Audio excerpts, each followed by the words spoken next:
Take five. Okay. Hi, everyone. I wanted to share with you the notes for 14.1, and on our note packets, and so we'll see how we go. We're not at partial derivatives just yet, but that's where we're heading, and so we're going to give a look to it. Let's see. Paper view is what I need to be on. I need to get this centered, and so here we go. I'm going to put those on the floor. So the idea is we're going to be looking at functions and several variables. I guess I don't really need to have this many papers stacked up here.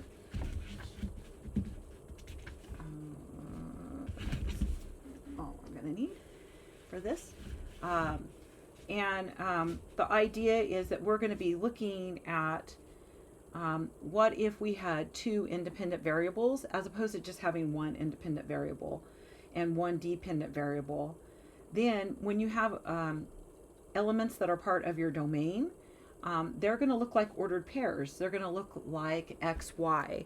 And then the things that are going to be in your range are going to be things that look like what x, y was evaluated at, and we call that a z value. And so we're going to be looking at z equals f at x, y, and those are our two independent variables. And we have one dependent variable, and that one dependent variable is z. The name of the function is f. To graph the domain of a function, we must have the same dimension as the number of independent variables. So this is the kind of thing that you grasped in algebra. Y equals f at x, and so things like, y equals the square root of x. And so when I went to graph its domain, when I graphed its domain, I only need one dimension and just a number line. And so this starts here at 0, and it includes 0 and goes to infinity. That would be a graph of the domain. And so since I had one independent variable, it can be one lower. This can be one independent variable means I need to be in one dimension when I graph it. This has two independent variables, so I can graph this I can graph the domain in 2D, and so whereas it's going to take 3D to graph the surface, and W equals f at x, y, z. We'll have to graph the domain in 3 dimensions. So anyway, to graph a function, you must have one dimension more than the number of independent variables you have. So I have one independent variable. So to graph something like that, I'm going to need 2 dimensions. And in fact, if I was just to say y equals square root of x, if I go to graph that, right, it's going to be on the xy plane, and here at 0 and on, right? So there's a graph of it. When I graph z equals f x at y, x and at f at x and y, I can hardly say that today. You graph the function in 3D, and that's going to create us to have a surface. So what we were looking at, I'm going to go here to the person view and get my little surface here. And so the idea is that I have my domain here, and my domain is where z is 0, and so all of the x, y's with x is with z is 0 is where my domain is, and then each of my z's is a height and just puts a point on this surface. So each one of these points, so that point right there, came from an xy in the domain, and that this represents, how tall that is, represents its height. Now it's possible that you can have things be negative. So here's my xy. So here's my xy plane, and my z going straight up and down, and now my things are being negative. Anyways, just that's kind of the story on that. So back to paper view here. So here that the domain can be graphed on the number line, but the function needs to be graphed in 2D. Here, because I have 2 independent variables, the domain can be graphed in 2D, but the function has to be graphed in 3D. Whereas something like this, I can graph the domain in 3D. I can barely graph in 3D, but I can graph the domain in 3D, and then I would have to graph the I'd have to graph the function in 4D. And I don't even know if I could. I know for sure I couldn't do that, but I should not act like I couldn't. And so here is kind of another. That's kind of another picture that I got this out of the textbook. That's kind of showing that idea. Is this is my domain, and you notice my z value is 0, and then f at x, y, well, this is giving you my z value, and that is a height that is, so it's kind of projecting the x, y, that ordered pair onto this point and giving me a point on my surface, and that's called a surface, is what we're having. So the first problems that we're going to look at, and my lighting's not great in here today. I don't know exactly why, but it's a little dark, I think. Maybe I'm wrong. And so evaluate, so this is example 1, evaluate f at 3, 1. And so all you have to do is just plug in, right? So this is going to be 3 times 1 over 3 minus 1. So this is 3 over 2. And so when we evaluated it, we got that height there. And you can imagine plotting that point. You would go down the x-axis 3, go over 1 on the y-axis. I'm kind of mimicking it here. And then up 1.5. And so that would be that point. And that would create 1 point on our surface. They'd like us to state the domain of f is what they would like, and then they're going to ask us to sketch a picture of the domain. So when we start thinking about domain, we start thinking about domain issues. And so can the numerator create issues? Well, things that create issues are things like square roots can create issues. Things in the denominator, natural log, these are the things that we see that create issues with the domain.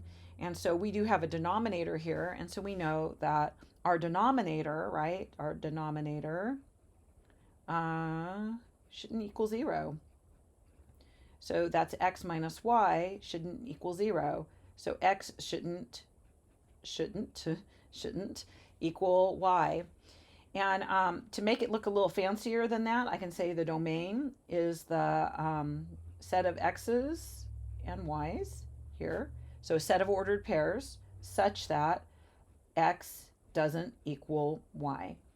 And then they asked me to make a little sketch of this domain. So I'm going to do that. I'm going to sketch it. And so I would need, because it's got 2 independent variables, I'm going to need to make a sketch of it in 2D. So I'm drawing my x-axis and my y-axis that I would normally have. And I'm going to graph this line, and I'm going to graph it dotted because I don't want to include that line. So this is the line right here, x equals y or y equals x, whichever one you want to say. You can pick points on it if you needed to pick points on it, but I'm not going to. So x equals y. And then my ordered pairs that are on my surface that are part of my domain, ordered pairs that are part of my domain are any that are not on this line. And so any that are here, and so I'm going to shade around here. And I'll be expecting the emails to tell me how wonderful my drawings are. And so there's a picture of my domain, and I kind of shaded, and the only things that are left out are the things that are x equals y. Okay, so we did a lovely, lovely job on that. And then here is example 2. So kind of asking the same question. It's saying to us to state the domain. You notice we have a square root, and so we're saying to ourselves, okay, underneath part of the square root cannot equal a negative number, right? So we're saying that 4 minus x squared minus y squared has to be greater than or equal to 0. I think I might need some tea.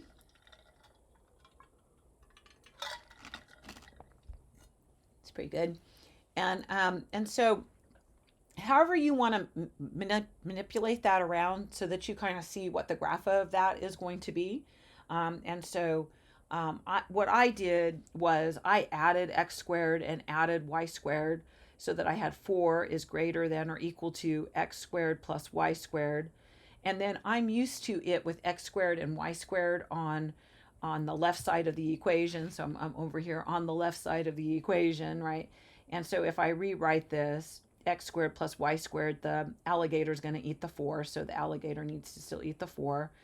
And then I can write that in real fancy notation. The domain is the set of ordered pairs such that, such that line, x squared plus y squared is less than or equal to 4. And I want to sketch that domain. And so when I'm looking at this, just for a second, I'm just in my thoughts, I'm thinking, well, x squared plus y squared equals 4. I recognize that in 2 dimensions, right? Because I have 2 independent variables, so I need to be graphing this in 2 dimensions.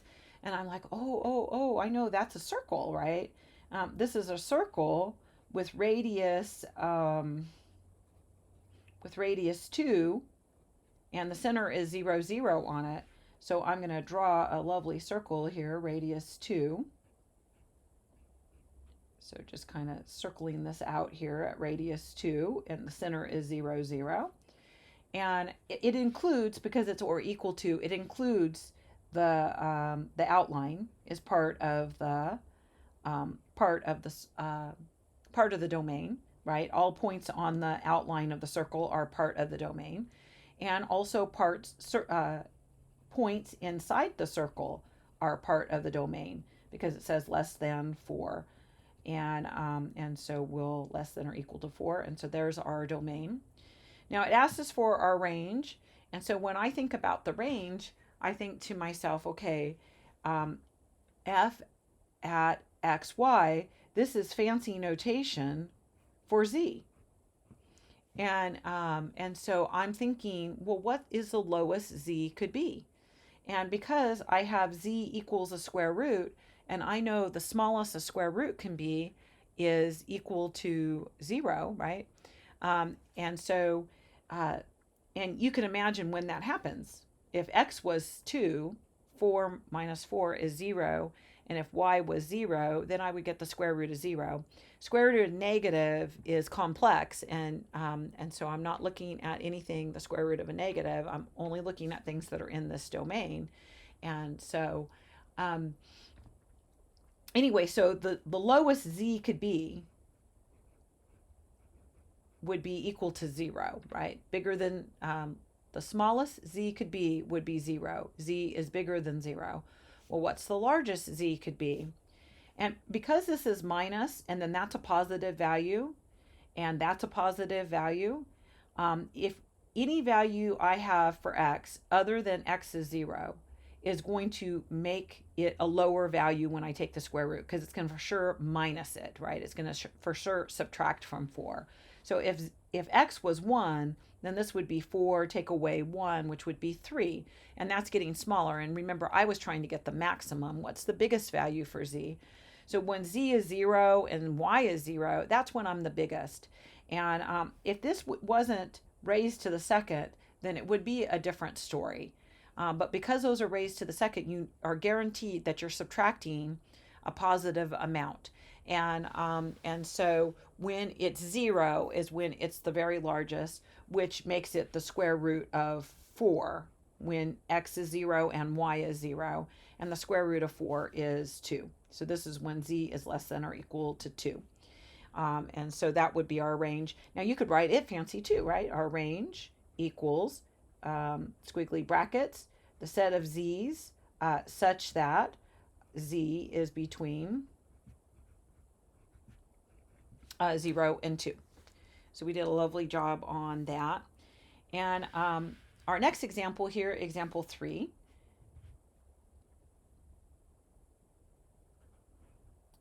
is got natural log in it, you notice, and it's also got square root in it. And so we're going to be looking at it. And so I hope that you're thinking, well, what is natural log allowed to be? And well, natural log has to be, what are the inputs in the natural log allowed to be? And the input into your natural log, I hope that you're remembering, so you have your natural log, right? And so when I say input, I'm saying whatever I have here, right? That's the input into my natural log. And what do I know about it? That input has to be greater than 0. Not equal to 0, greater than 0. You can try on your calculator. I had some people were telling me that they thought it was okay for it to be 0. And, sometimes I'm wrong on things. And so we just had to make sure. So if I do the natural log of 0, I want you to see what the calculator has to say about that. It says, no, that's math error.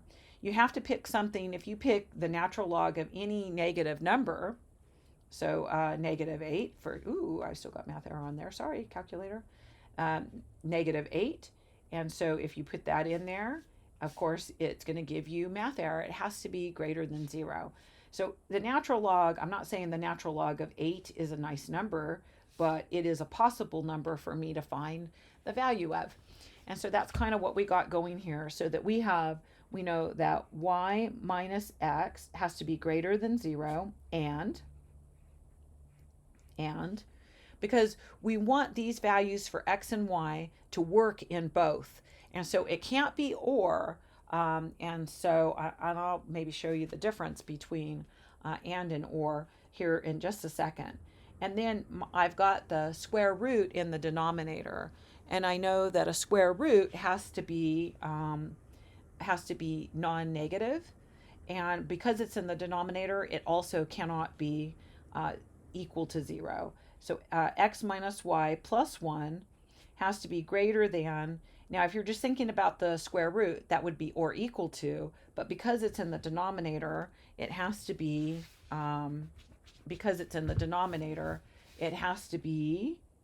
greater than a 0. And so now I want to make those look a little bit nicer. And so, for example, I could add x to both sides here, and I get y is larger than x. And here, I added the y to the other side. I solved them for y because I'm like, I'm going to graph these. And if they're solved for y, that makes it easier for me to graph. So I added y to both sides of the equation here, and inequality, I guess. X plus 1 is greater than y. And then I rewrote it so that y was being written first, because that's just me. Make sure the alligator's eating the x plus 1. So I think I'm okay there. So the fancy way of writing the domain here, domain equals the set of ordered pairs, x, y, such that, and then y is greater than x, and it's different than or, and I'm going to show you different than or. I'm going to have to make my text go off, or you're going to be getting lots of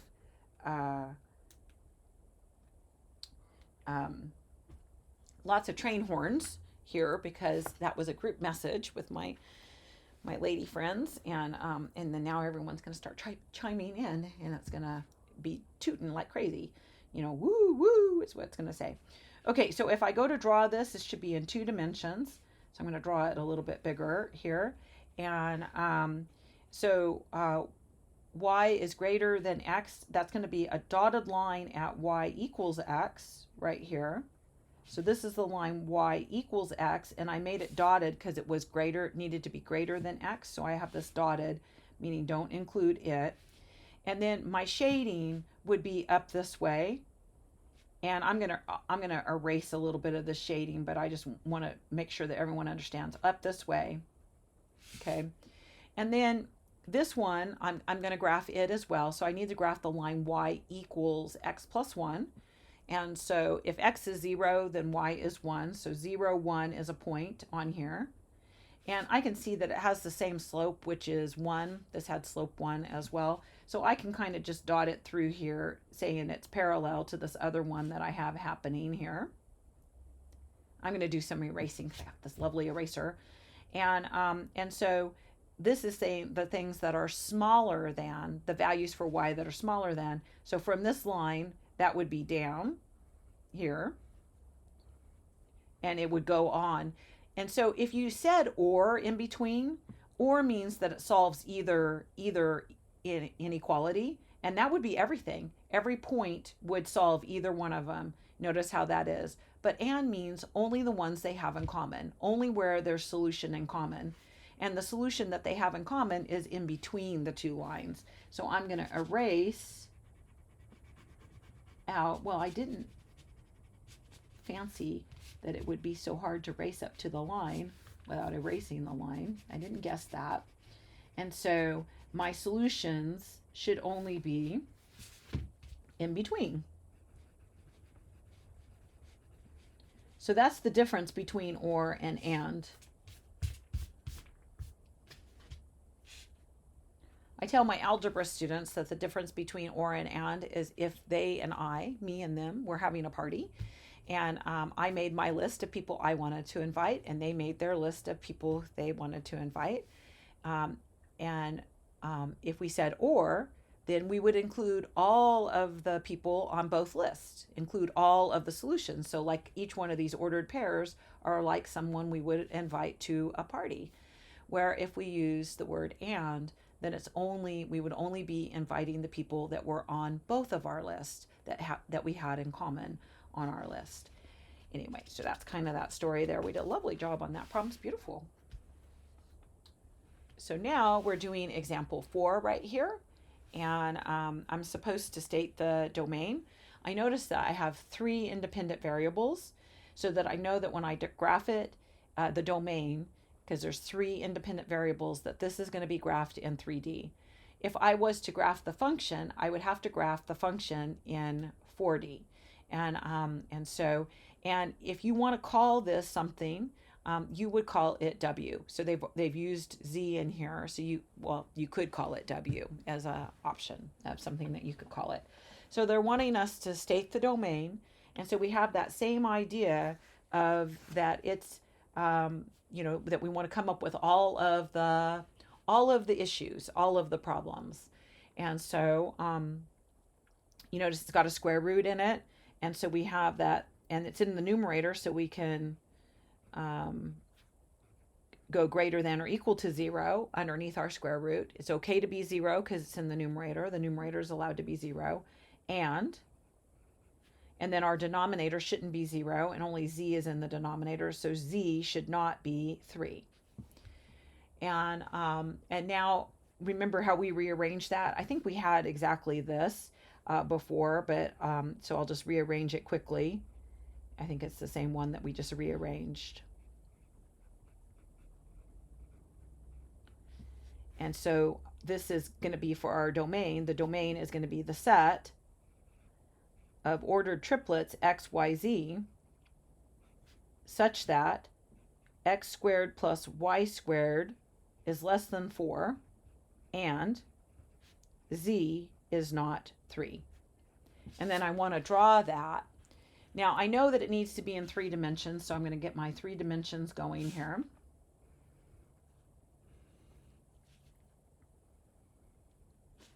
This is my x, my y, my z. And if I graph this, x squared plus y squared, and let's just say that at first I graph, just like I did before, x squared plus y squared equals 4. So if I just started with graphing that, remember, because it's being graphed in z, in the xyz plane, and it doesn't have z. So remember what it's going to do. It's just going to be the same all along. So we have a circle. That's what that is. And then it's going to just be the same straight up and down along the z-axis. So to the best of my ability, I'm not going to get crazy and get a ruler out or anything like that. But here I am crazy with my ruler out. So that's here and that's here. And here and here.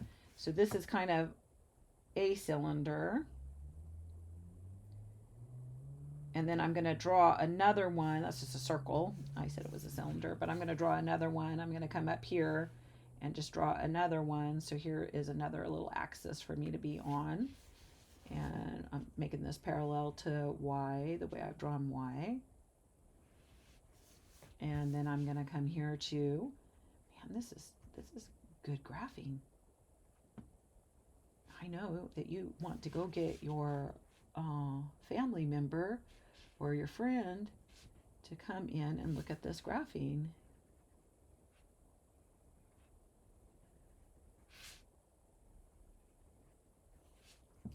I must have missed that point. Where did it go? Okay, so here we go. And then it continues down here, huh? And so I've drawn it to the best of my ability, or at least I'm going to say the best of my ability. And because it was less than 4, that means that it's shaded, so it's solid.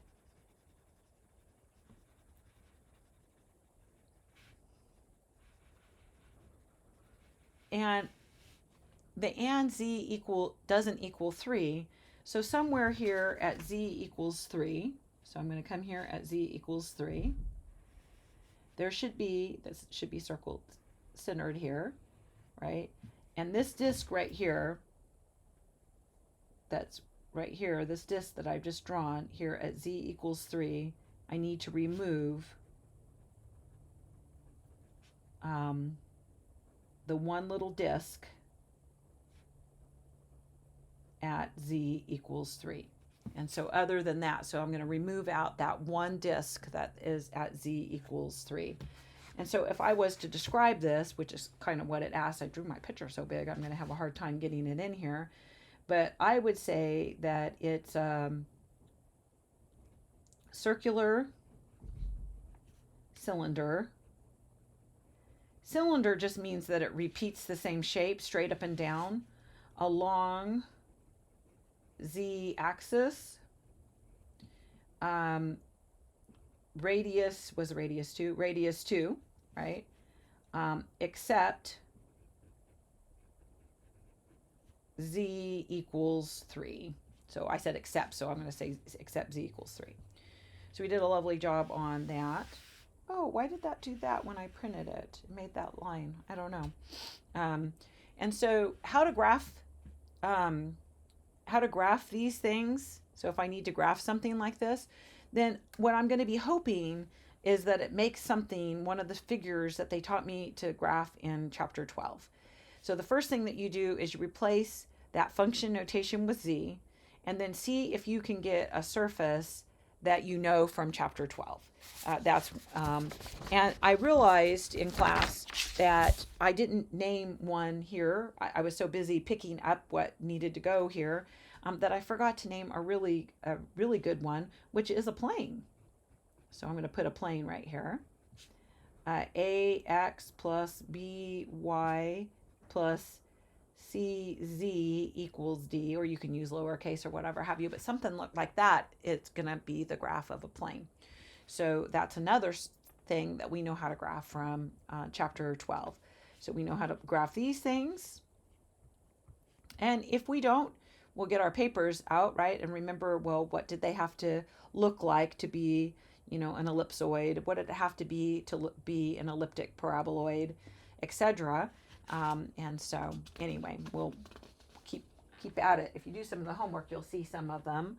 I'm going to do some, and then so you'll see. So here we go. So they're asking us to sketch the graph here. And so the first thing I do is I replace this with z.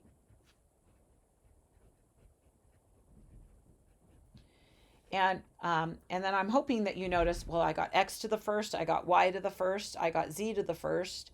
And so that's a plane. There's no z's in the denominator. There's no z's underneath the square root, etc. Anything crazy like that. There's none of that kind of thing. And so it's just a plane.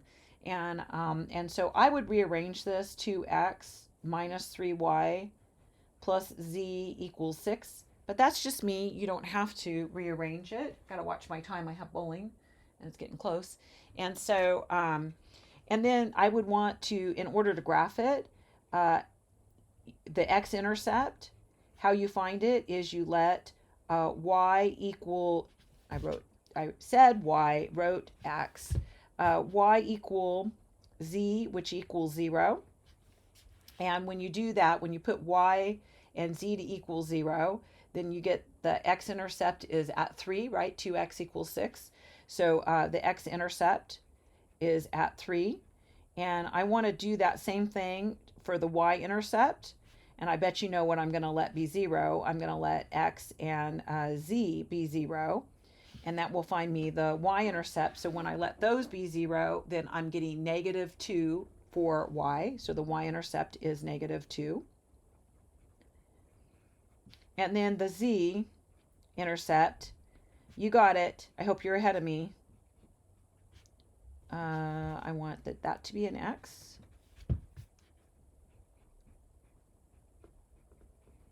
And so we're going to have the z-intercept. So here and here, so we get 6. Okay. And this is just for a basic sketch. And so here I'm going to draw my plane here and not hit my Air Force plane here. And so we're going to go down here 3. And so, and back this way, -2 on y. And so here's the y-axis, and here's the x-axis and the z-axis. We're going to go up this way 6.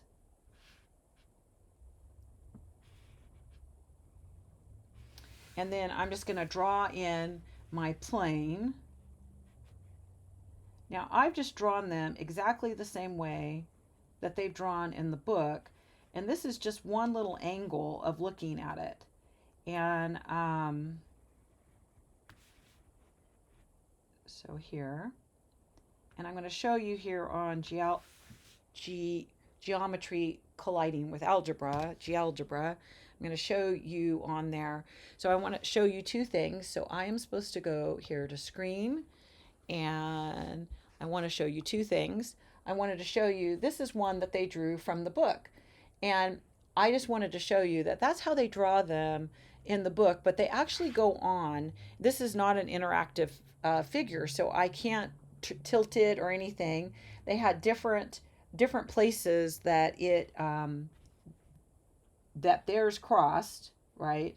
The x and the y axis than mine. And I want to go here to GeAlgebra. I hope that you have that. And I'm going to just edit this equation here. We just put on there what x and y was, so that the x and the y with the little at 1, 0, 0, 1 point on the x-axis, just to help with. So this is 2x minus 3y plus z equals 6. And so I, just so that I can kind of rotate it around, people were saying, does it just kind of lean up against the the z axis? And it does, and it goes through it. Do you guys notice that? And this, let's see, which one is the x axis? I can't tell from right now. I know that z is the blue and straight up and down, and the green is y. And so as I move it around, you can kind of see the different things. And it doesn't end where, so it doesn't end here at a little more than 8 and a little more than -12 over here. It goes out, but it's just so big that you can't draw it. And so, but you notice, you saw that my drawing, is just like the drawing in the book. Maybe I'll do a little shading on here. How do I go back to the paper view? Oh, I hope I don't have to call for help. Why isn't that going over there?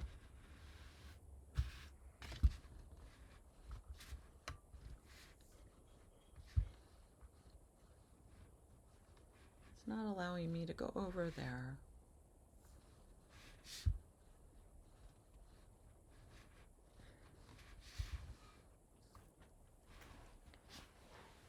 Just a second. Sorry. I have to have my tech expert. For some reason, I couldn't get back to paper view. Help.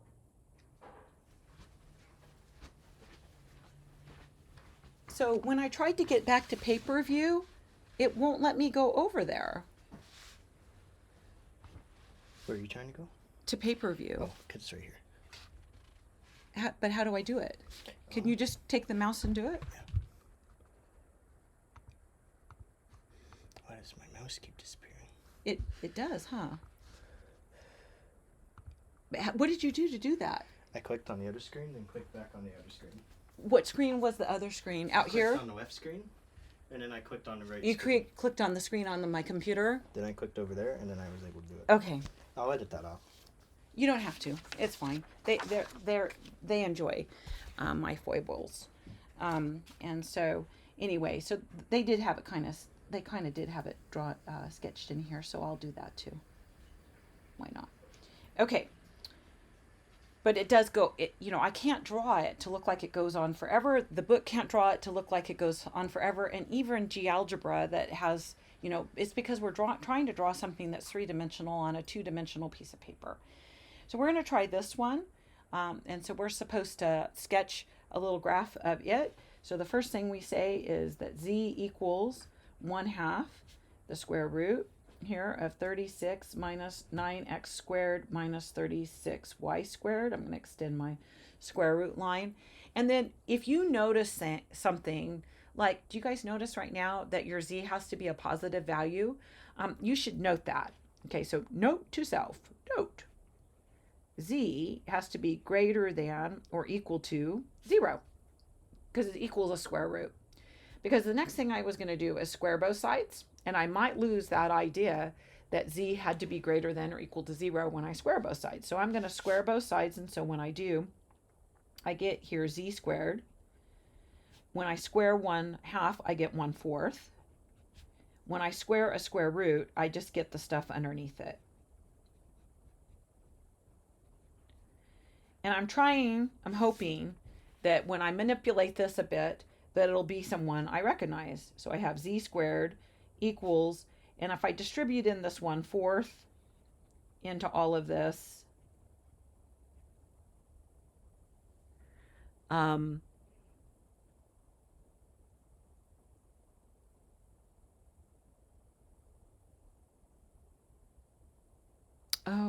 that was quite a bit more intelligent. I wish Kevin could edit this out. I'm doing that, and I'm going to make a mess over here. And remember what my goal is when I have x squared, y squared, and z squared, and I'm multiplying that in. But what I did when I did it before, because I'm going to put that in, and then I'm going to tell you to multiply to clear the fraction. And so why don't I multiply to clear the fraction right now? And so I wish I would have been more clever about that. That sometimes happens, though. You know what I mean? That there's multiple ways of going about doing it. And earlier, when I was all by myself, I guess I could see that multiplying by 4 would be the most clever thing to do. And right now, I was thinking distribute that 4. And then when it was going into the 36 divided by 4 is a nice number. When it wasn't going to the 9, I was like, oh my gosh, do I want to do that? And this is going to make a mess. So really what I want to do is I want to multiply by 4. So this is going to be 4z squared. When I multiply this by 4, now this is the way it is written with the parentheses and whatnot. This is really just one term. And I know that it looks like more than that, but when I multiply by 4, then I'm going to get 1/4. And then sometimes people will multiply this stuff in here by 4, but that's not how it goes. I just want to prove that to you with just some numbers. If you have 1/4, and let's say in here I had 5, just for example, and if you times this by 4, then you either times the 5 by 4 or you times the 1/4 by 4, and not both. Put this in your calculator and you'll see the answer is 5, right? And I get all the time that the answer is 20. And so 1/4 times 4, then times 5, right? And I do these and I get 1 times 5, and I get 5 as my answer. And so anyway, or you can do 20 and 1/4 of 20 is 5. It doesn't matter, but I see that all the time. And that's the same situation, is that this is just one piece and I'm multiplying that whole thing by 4. So I've already over talked that, but actually algebra and arithmetic are the problems that we have, and not really the calculus is not really the problem. So now I'm noticing, okay, x squared, y squared, z squared, I have all of those things in. So what you want to do on all of them, if you have x squared, y squared, and z squared, for all of these shapes, right? All of these shapes, not all of them are x squared, y squared, z squared, but most of them are. And what you want to do when they are x squared, y squared, z squared is get them in standard form, which that means x squared, y squared, z squared all on one side of the equation. And so right now, I got them on both sides of the equation. So I'm going to add 9x squared. So I'm going to have over here 9x squared. I'm going to add 36y squared. And then you're going to tell me that I'm going to divide by 36, I hope. And then I'm going to have plus 4z squared equals 36. And now I'd like to divide by 36 because standard form is to have 1. So when you have x squared, y squared, and z squared on one side of the equation is to have 1 on the other side of the equation. So yeah, you divide everybody by 36. And when the dust clears here, this is over 4, not 9.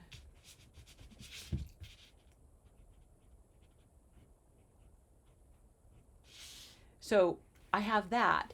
And so I'm thinking to myself, and I know that z has to be greater than 0. So I'm thinking to myself, think. Do you guys remember which it was? Well, if you're saying that you think it looks like an egg, you're right. That's what it looks like, is it looks like an egg. And in fact, it's only the top half of an egg is all that it is, because the z has to be greater than 0. So if that's where the xy axis is, then the part that's below it is not going to be counting, only the part on top. So I'm going to remember that as I try to get it drawn. So I'm going to draw this right here in 3 dimension. And so I'm going to be making an ellipse, right? Various ellipses, because it's an ellipse. Did I already call it ellipsozoid? Ellipsozoid, an egg. And so we're going to be coming down here too, in the x direction, right? The square root of 4, which is 2. So I've come down here too. And I'm going to go in the negative x direction. I'm going to also go 2 and put a point. And then in the y, I'm going to go 1 because this is over 1, right? And the square root of 1 is 1. So in the y direction, I'm going to go 1. And in the negative y direction, I'll make a little line out there. I don't sometimes do that, and then that is bothersome to people. And so I'm going to go 1 in that direction. And then in z direction, I'm not going to go negative 3, right? The square root of 9 plus or minus, this is, what did they say? It was c squared, right? Equals 9. And so I'm not going to, so c equals plus or minus 3. And I'm not going to go minus 3 because what did we say about z? We said z had to be greater than, and so I'm just going to go up 3. And so in the z direction, and to my best of my ability. And so I'm going to have this around here. And then we're going to connect this with here and connect that with there and connect this with here. This probably should be dotted back there, and connect that one. And so I've drawn a beautiful half an egg is what I've drawn, half of egg. And so, it's beautiful too. So we did a lovely job on that. Okay. And so now we're going to look at level curves. And so this is the part you haven't seen probably. And so the shape we get when a plane intersects our surface at levels along the axis of the dependent variable.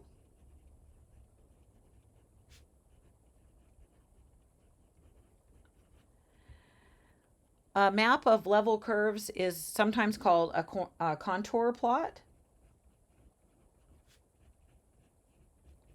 And basic idea is to set the dependent variable equal to a constant and sketch a family of curves. So they're wanting us to do that here on example 7, and then we're going to do more of them. This is kind of the little bit of slicing that we're talking about doing. And so the dependent variable is z, and then you've got these slices cutting through and then projecting down the height that it was on, just on the XY plane. We're going to draw one right now, and you'll see what I'm talking about as we draw it. And then I have on the computer, if I can get it up, a video, not a video, but some animated to show you. Okay, so what we're going to do here is we're going to let, instead of the function here, instead of calling it z, we're going to call it k. So if I call it k, then I have k equals 16 minus x squared minus y squared. I'm going to square both sides, so I get k squared equals 16 minus x squared minus k squared. And then if I make this look a little bit nicer, now remember k is a constant. And so because we only have two independent variables, so we're going to be graphing this level curve in 2D. And so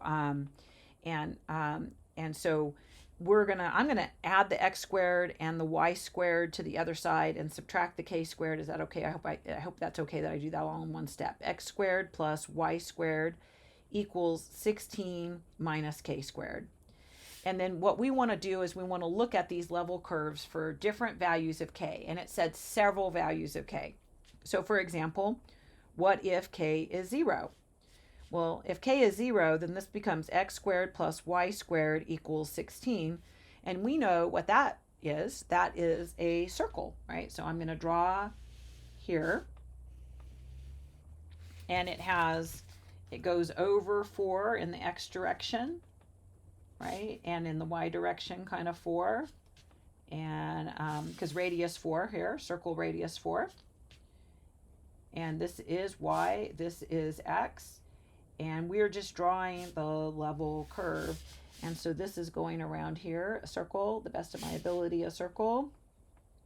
Hopefully your ability is better on the circle. Okay, so I've done a lovely job at drawing the circle.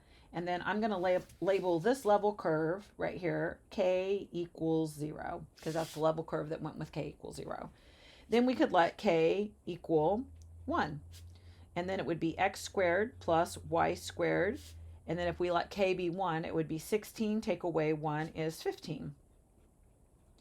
And the radius, remember the radius here was 4 of the circle. The radius here will be the square root of 15, which I'm going to have to just approximate in order to draw it.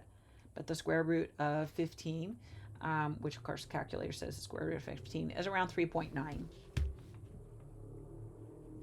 And so I'm going to come here and I'm going to draw at 3.9. And to the best of my ability, I'm going to draw another circle.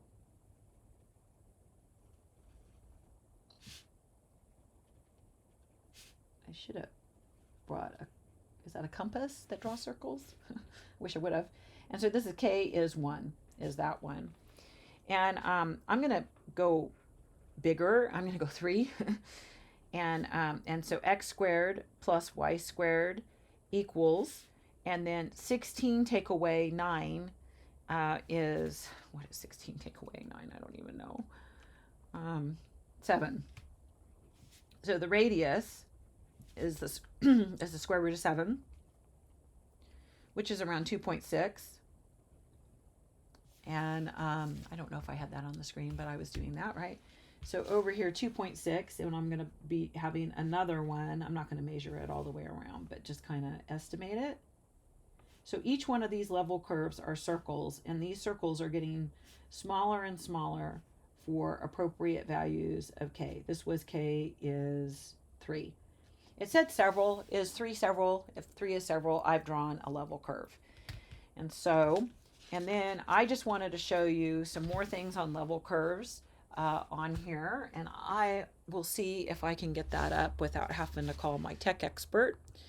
And so I know that I still have your screen on. Where is that one at to click on? It's not here. It's on the next page. Level curves, there they are. Animated level curve. So now I have it on my screen. So I need to go to screen vision, and I need to go to Explore and Test. There it goes. And oh, how do I make the screen a little bit smaller? Okay, on my other computer it's Control. Oh, well, you're not missing much that's down here below, but it'll animate it here, and it kind of just puts them up. So it has the surface, and it just kind of shows you that it just is pushing all of the, slicing it, right, and then pushing it down on the XY plane. There's that one I wanted to show you. I don't know how to make it stop animating. And I also wanted to show you, so now you guys are looking at my textbook screen. The next one too.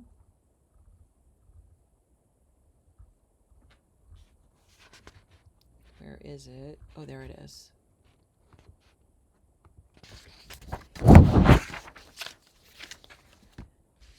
And that one's on there better. And so this is a drawing over here of the level curve, and then this is of the surface that they have. And when I animate it, you can see that it's doing is it's the intersection of a plane that's going parallel to the XY plane, up and down along the Z axis, and it's showing what what it hits at that particular value for K, that particular value for Z. And so if I stop K at 3 here, stop animating and go to 3, then this is, you can see here, this is around 3 is where that's happening. And so anyway, and you can drag the figure around so that you can kind of look at how it looks. And so I hope that you go and explore that as well. So I want to go back to the screen so it doesn't like it. Kevin says click off over there and then come down over here. No, that didn't work. Click here. No, is it click here? And then it is. That's where I'm missing. Okay, so now I know where to click to get it back. So that's awesome. Okay, so we looked at that animation and that animation. And here's one that's being sliced. And then it's showing the different level curves or contours, if that's what you want to call it, and for different values of K. So K equals X squared plus Y squared. So circles, just like what we had. And this is graphed them for K, but this is even more beautiful than my picture was, for K equals 1 through 8. And so the idea is that on your level curves, and this is a drawing right from the book, I just copied it out. And so when the level curves, when they're tighter, when they're closer together, that's when the terrain is steeper. So when the level curves